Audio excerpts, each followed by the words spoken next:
Valsts ieņēmuma dienesta ēkā ir pamatīgs drošības caurums. Pirms kāda laika apmeklēju kādu vidu rīkot pasākumu, aizgāju pie apsardzes, dabūju caurlaidi, uzbraucu uz stāvu, kur man vajadzēja, un ieslēdzās trauksme.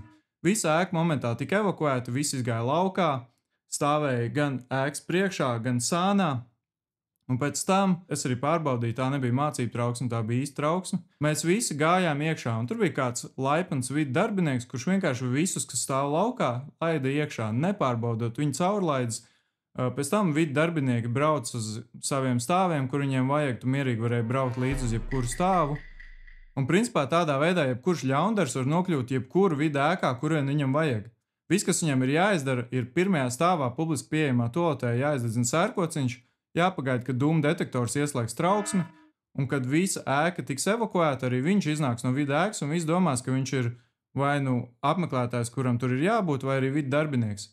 Jānostājās ēkas labajā malā pie ieejas, un jāpagaida, kad laipnais vidu darbinieks aicinās visus atpakaļ iekšā. Un jā, tā nav fiziska ievainojamība, tas nav kaut kāds caurums sienā vai slēdziens, kur jebkurš ir atvērts. Tie ir vidu darbinieki. Un tas nav tikai vidi, es to esmu novērojis daudzos uzņēmumos Latvijā un arī dažādās iestādēs.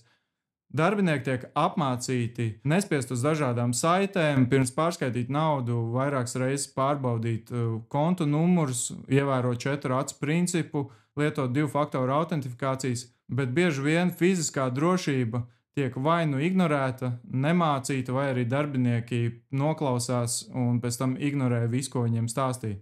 Tāpēc es iesaku visiem uzņēmumiem pārunāt regulāri ar saviem darbiniekiem. Šāda veida uzbrukums vienkārši nedrīkst laist iekšā svešs cilvēks, nepārbaudot viņa identitāti, un es ceru, ka jūs kaut ko iemācījāties.